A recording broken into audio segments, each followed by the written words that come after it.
It's my honour and privilege to call on the Honourable Aupito William Seal to make his valedictory statement.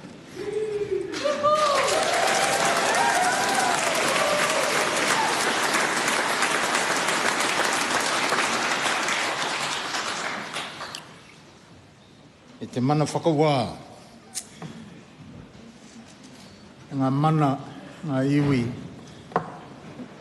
e ngā reo, e ngā haue whā, e ngā karangaranga maha, tēnā koutou, tēnā koutou, tēnā koutou katoa. O te manatu ua sā le vau, sā wholisami, o sā vasa i vasa, o a leo ua tau whaisunui ao le langi. O lea ua li lingon whangatia ua pau le tua umwhamalu. Ua pa ia le whata whao le mau ta whono whaitula whono ao o Aotearoa nei. Pa ia tamalangi a wale a inga sālevi wa whangpotpoto. Pa ia fwoi tamal malo wale tapo inga upu whai malo i Aotearoa, Samoa, ma le Pasifika loa loa. Pa ia tamal lau lele nei wa Māori e whasino i whanua mai lele. O alwhaleali o Tainui, Mauli, a wā kingi Tuheitia, Pōtatau te wherowhero tua fitu. Me se wō me wa māsani marau whengaruengal mālo, tulau na ia. Kia rana tātou kātou toa. Whakalawalai atu, kia matolosi. Mālo nei, taloha nei. Tālofa tuvalu. Malola malie, malo Aupito ka Kīngitanga. Nisa Pulavinaka, Noia, Māori, and warm Pacific greetings to one and all. I've conveyed my utmost respects to the mana of the land of Aotearoa, Mr. Speaker, the sea, this house, and its people, for this is my home. I've conveyed my highest respects to the mana of the many people, government leaders, diplomatic corps, MPs, local government, NGOs, churches, our chiefs and traditional leaders, friends and public servants present tonight, including my family and those who have travelled from overseas to be here, and those whom are listening from across the oceans. You are my community. I've also expressed my deep respects to Māori, the people of the land, and the Kīngitanga, for you are my kin. Mr. Speaker, my heart is filled with gratitude. And it is my absolute pleasure to stand here tonight, semi-naked of course, to present my final remarks in Parliament. In the last 7 months, I've been saying farewell to the Pacific communities of Aotearoa, New Zealand. This was my tour of duty with my community, where we've cried, we've danced, we've eaten pork, we've drank kava on many occasions. I got lifted up once and got carried by the elders of the Cook Islands community, while others chanted all the time I was fearful I would cause injury to someone. They were elderly. And then feeling glad I was no longer the minister responsible for Pacific Health.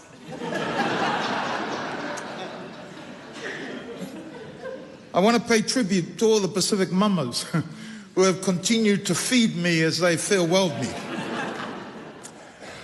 They are the ones that get things done all the time. Prime Minister, you need the mamas on your side if you want to win this election. I see them in the public sector, in health and education and employment, even in this house. They do a lot of work for our communities. In fact, during the election year, most of my colleagues would lose weight as they got so busy campaigning they didn't eat. I didn't have that problem. I put on weight, because everywhere I went, all the Pacific mamas would feed me wherever I go. And they wouldn't let me go until I'd eaten something. And then they put food in my car. I received so many reflections from the Pacific community about my time here as the MP for Māngere and as the Minister for Pacific Peoples. Perhaps what remains to be said is for me to express my absolute gratitude to everyone here tonight. There are so many people who have made sacrifices of their time, given me counsel, your personal resources, and have supported me throughout. Whilst there are so many to name, I do express my gratitude to Vui Mark Goshi, Lua Manvao Dame Winnie Laban, Wha Moetau Lord Jerome Mika, Paul Manu, The Māori Labour Party, are you in the house? Yeah, I did give away my... I want to acknowledge also those of our Māori Labour Party who are no longer with us, who passed away. And the many volunteers, to each of you I say, whaftai te lava, thank you so much. Pacific People's representation in Parliament only started in 1993 with Taito and I. After them came Vui, then Luaman Vau and Charles Chavao. I came along as the 5th Labour MP of Pacific Heritage, first Samoan born, and as the late aunties Philly Few and Leslie Law of the Service Workers Union would say, I also was the youngest and most handsomest of the lot. As I reflect on the maiden speech I gave on the 1st of April 2008, the issues I raised then are just as relevant today as they were in 2008. The work must continue, and I wish all the best to those who will take it up, especially members of the Labour Party Pacific Caucus and the next government. Tonight I want to focus on the future of Pacific peoples of Aotearoa, attempt to lift the spirits, hopes and dreams of our Pacific youth, and offer a few challenges to those who wish to lead New Zealand in the future. In 2018, Grant Robertson, as Minister of Finance, myself, launched a new Treasury report called New Zealand's Pacific Economy Report. It is the first report of its kind where it showed that for a small population, Pacific peoples contributed $8 billion to New Zealand's economy despite inequities and barriers they face. We knew then as a government Pacific peoples needed a long-term vision in order to remove barriers and address the inequities they face. To make an impactful difference required a significant investment across a number of government agencies. It required everyone working hard and moving at pace to establish foundations of well-being that would endure. And that's what we did. We worked hard and at pace to deliver Pacific Wellbeing Strategy across a number of government agencies with investments and outcome measurements. We delivered for Pacific languages, housing, health, education, STEAM pathways, tupu Aotearoa employment opportunities and business. Even my uncle thanked me for an increase in the minimum wage when it reached $21, and then he asked whether he can get another one next year. This is the work that must continue. Thank you to all the staff of MPP for all your hard work and support for our community, Pacific communities, and your support of me during my time as minister. You were always my favourite ministry because the challenges you faced were always insurmountable.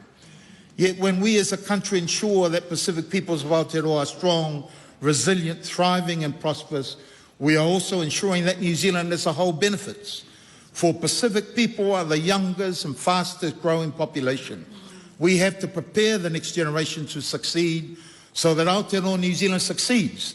They are the future workforce, future business owners, taxpayers, required to produce for the rapid ageing population. We also launched in 2018 4 goals of economic prosperity, thriving languages and culture, healthy and wealthy families, and a focus on Pacific youth to live confident, thriving, resilient, prosperous lives. I set out our future direction then for our government and Pacific peoples of Aotearoa based on the age-old saying, o lea somal filinga, o lea somal matai ngā tila, a saying rooted in the voyaging practices of Samoa, where each leg of the journey is marked by arrival. We check our canoes to see if all is well, then prepare for the next leg of the journey. And whilst others end up staying to establish new settlements, the voyage will continue to find new horizons. In other words, moving forward is our ilimalo, to pursue better opportunities for the next generation, and that's the challenge to future governments. To the Ministry of Health Pacific team and health officials, including the Pacific health providers and church and community leaders, I will always credit you for your tireless efforts to keep our community safe and protected during the COVID pandemic. Thank you also to the Pacific diplomats for your role in giving confidence to our people throughout the challenging period, especially my colleagues, the Consul General of the Cook Islands in Samoa and Auckland. To Jacinda Ardern, thank you for the opportunity to be a member of your government, for supporting my council. I will never forget how I attempted to control my emotions when I was first asked to travel with the Pacific Island Forums to represent you in Rome 2 weeks after I was sworn in as a minister. Then when you asked in 2019 that you and Winston Peters would like me to accompany you to the United Nations General Assembly, I simply said, yes, Prime Minister. But I could have jumped out of that vehicle we were in. I was so excited. I remember the swell of emotion also when you agreed we will deliver the Dawn Raids apology, and I couldn't go to sleep thinking through every detail of what needed to happen, and I cried. Then it seemed like I couldn't stop crying. I was even more emotional when you agreed to participate in the iwhonga despite your reservations for Toeolesulusulu lava. However, Pacific immigration settings is work that remains to be completed. To Grant Robertson, the Minister of Finance, thank you very much to you and your Treasury officials for your amazing willingness to listen, understand and support the Pacific bids. It's not always easy when you've also got Minister Willie Jackson and Minister Winston Peters breathing down your neck for their slice of the budget pie.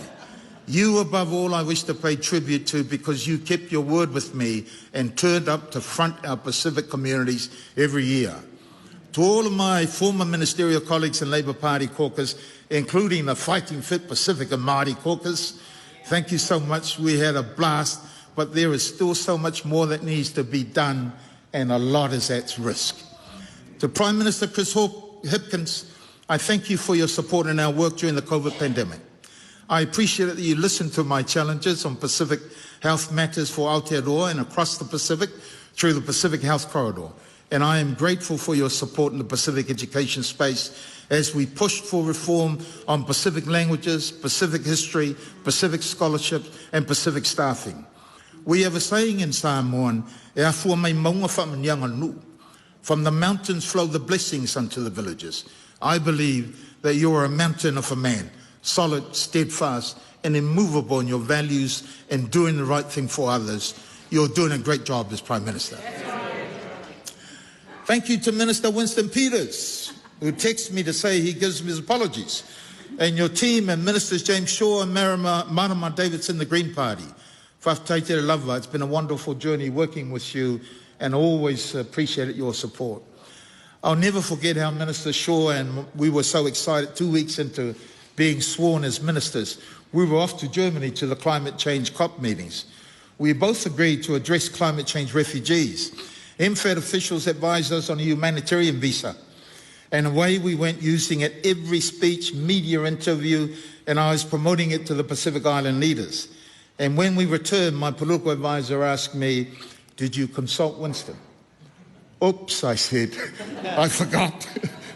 Thank you, Winston, for your understanding and support. After meeting Pope Francis on that trip, I was able to show him that this is the hand that shook the hand of Pope Francis, and perhaps that may have settled his anger and may have had against me and Mr. Shaw, or maybe not. Mr. Speaker, I bet when the no tie rule was introduced, you didn't think an MP would extend it to no shirt, did you? So that's not my intention tonight, nor is it my intention to compete in an ab competition. I'm sure that Mr. Stuart Nash will win that. As you can see, I'm a family pack kind of person. Nor is it my intention to compete with the hat of Mr. Rawiri Waititi of Te Pāti Māori. His hat is a colonial construct, and my tuinga is a traditional, reserved only for special occasions, made in West Auckland.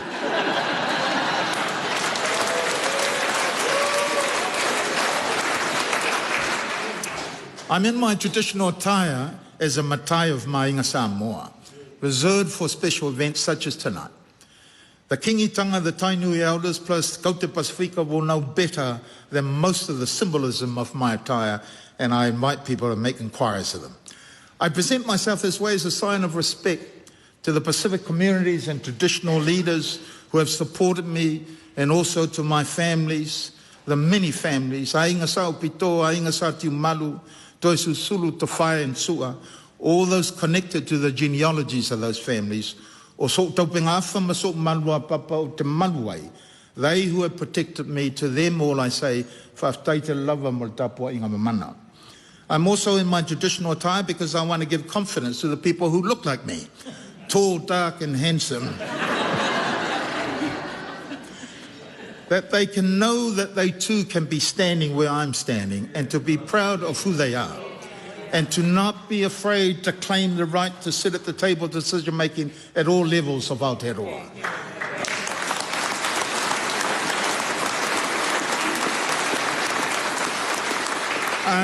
I stand proudly this way to make a statement for the sake of Pacific youth of Aotearoa. I am showing them that it is okay to be different, that they can be proud of their cultural heritage even if they are just half and half or quarter like many of my nieces and nephews and my grandchildren. That is okay to be a member of the rainbow community too, and that it is okay to use pronouns, he, him, and they, them. And I want to thank my former staff, Nellie and Lou, for many lessons in that regard. And if you are a Christian, Muslim, or whatever faith you profess, it also okay. But allow all others to worship, how, where, and what they may. Don't criticize or condemn, but try to understand. I say to all Pacific youth, it is okay to love and be proud of your point of difference. It is okay to love your cultural heritage, even if you don't speak the language. It is okay to pursue your dreams, and don't ever allow your surroundings or anyone to prevent you from that pursuit. My late mother would say to me, if there is anything virtuous, lovely, of good report or praiseworthy, we should seek after these things. She also said to me, whatever thou art, act while thy part. Be proud of your cultural intelligence, your language and your community, and never leave it outside the doors of your workplace. Your language gives you direct access to thousands of years of experience and insights into how to navigate life. Take it with you wherever you go. Nurture it, study it, pursue it. Be proud of it. I say again to the Pacific youth of Aotearoa, be proud of your being Generations B. Brown, beautiful, brainy, bilingual, bicultural and bold. And to remember that only in Māngere, our young people are there, Generation 8Bs, because they are just bloody brilliant. To all the candidates in this upcoming election, beware of demonizing young people. If you stick with the Ministry of Justice facts, you'll find the data shows fewer youth are offending, but the severity of the offences increase. I challenge you to see the youth of New Zealand, especially Māori and Pacific, for the potential that they can become for Aotearoa New Zealand.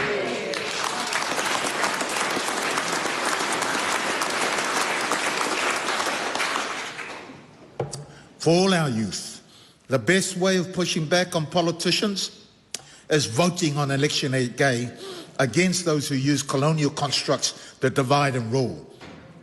It has been an absolute pleasure to work with the team at the Ministry of Justice as the first Minister, Pacific Minister of Courts. We did some wonderful works in funding and supporting the work of tribunals, funding the coroner's reform, the youth courts, and the judicially led Te Ao Marama program. I thank the judiciary for their leadership in using therapeutic principles to address the challenges victims and offenders face when it comes to mental health, drug addiction, anger management, homelessness, or fetal alcohol spectrum disorder. This is also work that must continue. I ask the Chief District Court Judge and your peers, the Principal Family Court Judge and the Principal Youth Court Judge, Ida Malosi, please do not slow down on your leadership with Te Ao Marama program. It enables access to justice for all New Zealanders and improves our justice system in the long run. Mr. Speaker, when I announced I was leaving, my wife Jean reminded me that my youngest son Daniel is 23 years old. He's going to be embarrassed now. And that's how long I've been playing my politics, she said. She didn't say it, but in other words, I haven't been around home that much. And she is absolutely correct. And I want the hindsight record to reflect that I was only able to focus all my time and energy on my role as an MP for Māngere and as Minister in the Jacinda Ardern government because my family supported me. They grounded me.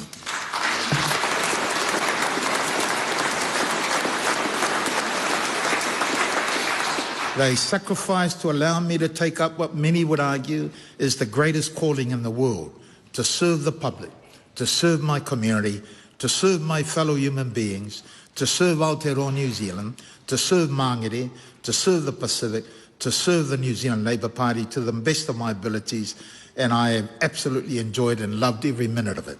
To my wife Jean and children, Losa, Mausi, Fred, Makisha, my moana, Joan and Daniel, and your spouse and children, thank you very much.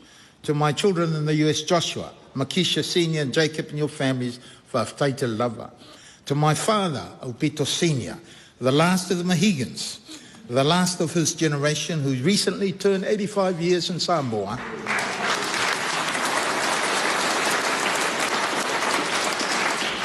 You have always been my unofficial campaign manager in South Auckland.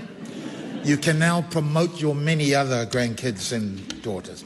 Whawhtai mo lau tapua inga. Thank you for your constant prayers, words of encouragement and support, and for being proud of my service. To my siblings, to te tasi tawa, Soloauli Pine, Soaosi Vienna, Tiu Malu Noma, Fatonu Loli, Yvonne, and your spouses and children, including my late brother Kenneth, thank you for being honest and frank with me all the time. To all my wonderful nieces and nephews, thank you for keeping me real. Thank you for supporting me. Thank you for making me feel special whilst you also made your own decisions. Like I would later find out that some of you voted for the Green Party and Māori Party. while all the time making me feel that you were supporting me all the way. Good thing was I never once heard them mention the other parties. So I'm proud of you. Keep it that way in this election. Remember that Labour and Chris Hipkins are in it for you. And he's the Chris with hair. Mr. Speaker, on the walls of this House are 12 carved circular whenua memorial wreaths around the balcony. Each bears a ribbon with the name of a significant engagement involving New Zealand troops in World War I. There above your seat, Mr. Speaker, is the memorial wreath and ribbon for Samoa. It marks New Zealand's first World War I engagement, when they sent 1,400 New Zealand soldiers to capture German Samoa at the request of Great Britain. The New Zealand Expeditionary Force Advance Party sailed from Wellington on the 15th of August and landed up here on the 29th of August, 1914. From that year onwards, New Zealand occupied Samoa and continued to administer it until Samoa won its independence in 1962. The New Zealand colonial administrators did more harm during their colonial rule from 1914 to 1962. They forced my ancestors off their lands in Satapuala village to build an airport for the war. There are horrible stories of rape and pillage and killings that the late Chief Toeolesulusulu III shared with me. There was the deliberate infection of the local population when on 7 November 1918, the New Zealand military administration controlling Samoa, led by Colonel Robert Logan, made the deadly decision to knowingly allow the ship the Lune, which was carrying Spanish influenza, to dock at Apia. The results were catastrophic, wiping out over a quarter of Samoa's population and decimating entire families and villages. Colonel Logan refused the offer of medical help from Tutuila, American Samoa.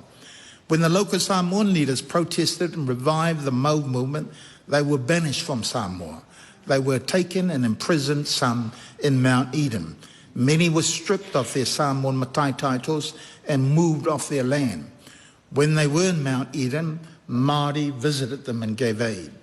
Then there was the horrific shooting by New Zealand military police on the Mau independence demonstrators in Apia, where 11 Samoans were shot to death, including the independence leader of High Chief Tupua Tamasese Leolofi III.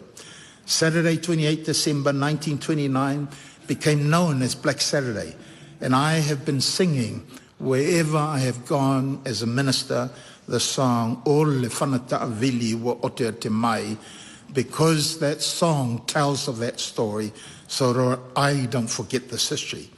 Prime Minister Helen Clark apologised in 2002 for the wrongs and harms caused during New Zealand's colonial rule.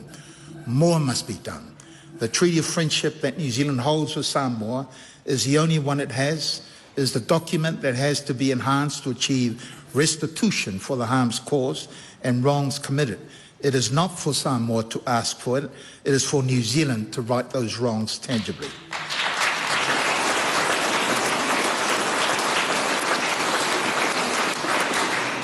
This is the history that I hope will now be taught in our schools as part of New Zealand's history curriculum.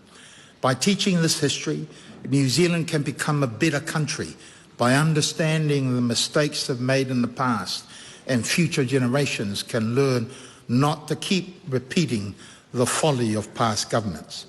Climate change still remains the single biggest security threat in the Pacific and will remain so. More must be done. We save ourselves when we save the Pacific. In conclusion, Mr. Speaker, to my political staff, Chris McAvoy, Nina Sudina Price, Chris Harrington, Tasha Thomas and others, and to my Māngere electorate staff, Delilah, Ala, Makalita, Maria, Florence and the many volunteers, thank you so much for your dedication and support of me. Thank you to the Māngere Labour Party, to the jealous sisters who have travelled from afar to be here. Carol, thank you very much. Pacific Vice Presidents, the New Zealand Labour Council and the Auckland Northland Council, our local board members and Auckland councils, there are no words to convey my gratitude to you all. I pay tribute to all the seconded staff from the Ministry for Pacific Peoples, the Ministry of Foreign Affairs, the Ministry of Education, the Ministry of Justice and the Ministry of Health that worked in my office, and all the government agency officials. We did some amazing and wonderful work that we can be very proud of. And I think I had the best team ever as a minister. To all our health and education providers, Pacific groups and churches, my advisory groups, the Pacific Expert Advisory Group, words cannot express my heartfelt appreciation, nor can I repay your dedication. I will dance for you tonight. To our Pacific communities of Aotearoa, to our orometua, our religious and faith leaders, our traditional leaders, chiefs and orators, and our mamas in particular, whaafitai. To all of you I say, me taki atupaka, me taki maata, me taki rānunui, me taki korereka, whaafitai te lava, whakawhitai lasi, whekau e lahi, mālo Aupito, vinaka waka levu. Thank you very, very much.